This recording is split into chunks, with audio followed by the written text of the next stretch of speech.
guys, it's a beautiful day once again and welcome back to Dexter's World channel. Today is a day which I promised that I will share with you the how to DIY, do it yourself, a filtration system in your outdoor pond. And when talking about filtration system, this is the lifeline of our fish because air pump is not enough. We have to filter the water so that our fish will survive inside the tank. And if you're gonna search online about this filtration buckets, filtration media, and other materials for your filtration system, it's very costly. That's why it's my attitude to teach our viewers and followers on how to minimize our expenses, yet do not compromise the result. So you have seen here that we are just using recycled nets, recycled materials, and even these pipings. I did not spend any single centavo for this because I just look around and see if there are things that are going to be recycled, and that's what we did. So with the use of this small bucket, and actually this is a pail of the Star Margarine, and then the used nets that we have in the past, we will install our filtration box. So the filtration box should be done like this. We have to set a tube right under so that the flow of the water will be from bottom to top. So if that is the flow of your water, that would mean that you can easily filter all the toxic waste that are inside the pond, because the nets will serve as the strainer of all the toxic materials that's harmful for the fish. So we have to drop this tube, and then we have to also cut a little tube parallel to the bottom of the filter box, and this is what we did. So now we are going to put some filter media using this net and look what will happen. So guys, you have known that we have here,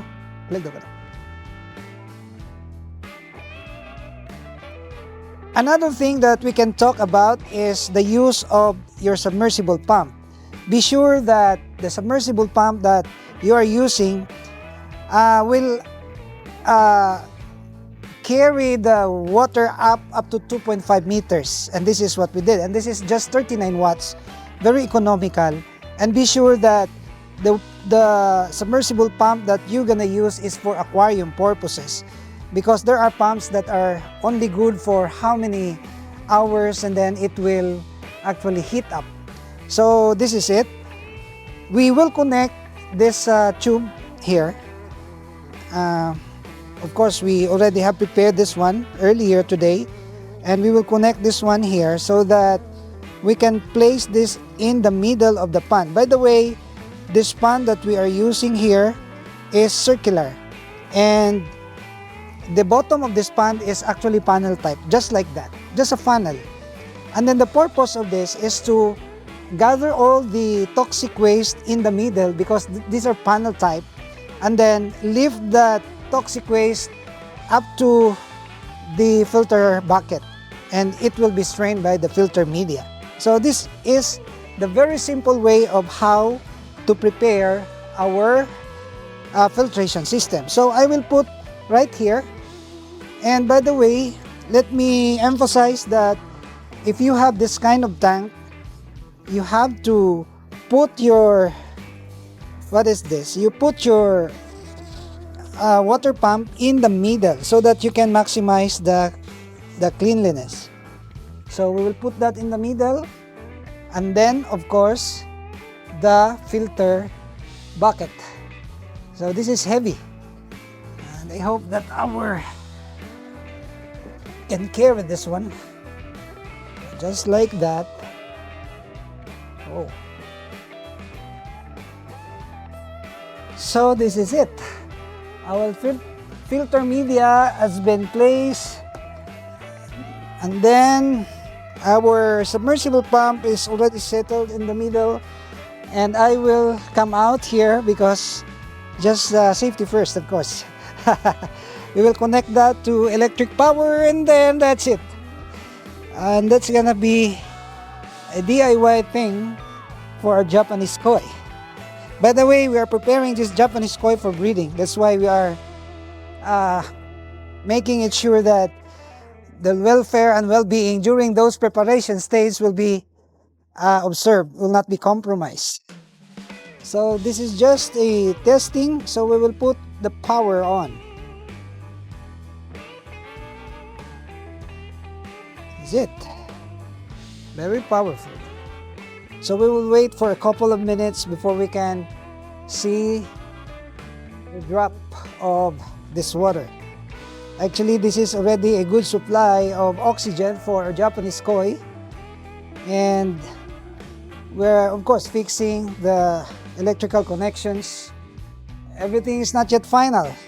But for purposes of this video, we're showing this to also let our viewers imitate if they wanted to. Of course, if you have the money, you can always buy the expensive filter buckets. But I tell you, it has the same results. So the filter media could also be, you can use the filter media, the plants, as our way of, doing natural filtration.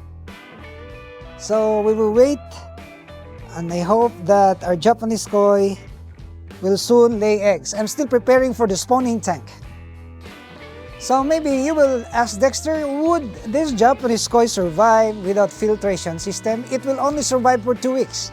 And then after 2 weeks, your water become very cloudy. And the thing that you would do next is to change the water, and it's very harmful. You cannot just easily change the water at will because there are protocols to be observed. Of course, if you're gonna change the water, the chlorine issue is also very vital to talk about. And aside from the chlorine, the chlorinated water, the temperature. That's why if I will change the water, I will not do it abruptly because this will cause temperature shock of our fish. So the word here is to acclimatize. So we have to do the usual acclimatization process so that the fish will not get shocked of the sudden change of the temperature. So it's quite good, it's working now, and this drop is already the good source of oxygen. Wow, this is it. And this filtration system is actually very simple yet very effective.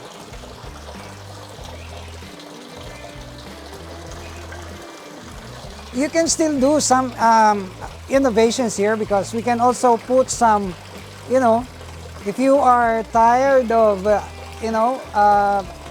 cleaning, if you don't want to clean the filter media, you can just put a strainer here. You can just open and then flush out the toxic waste. And another issue here is this one. You have to cover your filter bucket.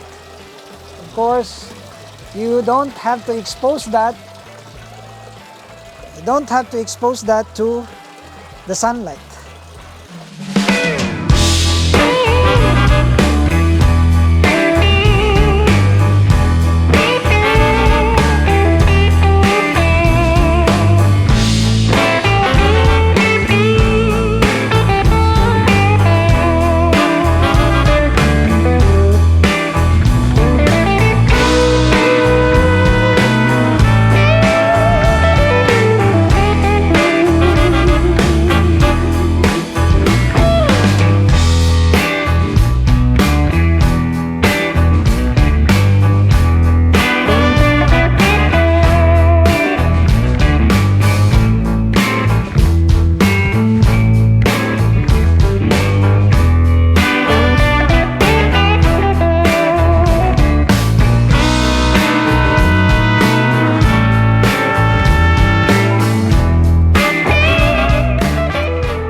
So that's all that we can share. Happy fish keeping to everyone. I hope you will continue to like and share our videos. And if you are not subscribed to this channel, I humbly ask you to please subscribe and hit the notification bell because we are uploading videos very regularly. And shout out to the members of this channel. Thanks a lot for your support. See you in my next vlog only here at Dexter's World.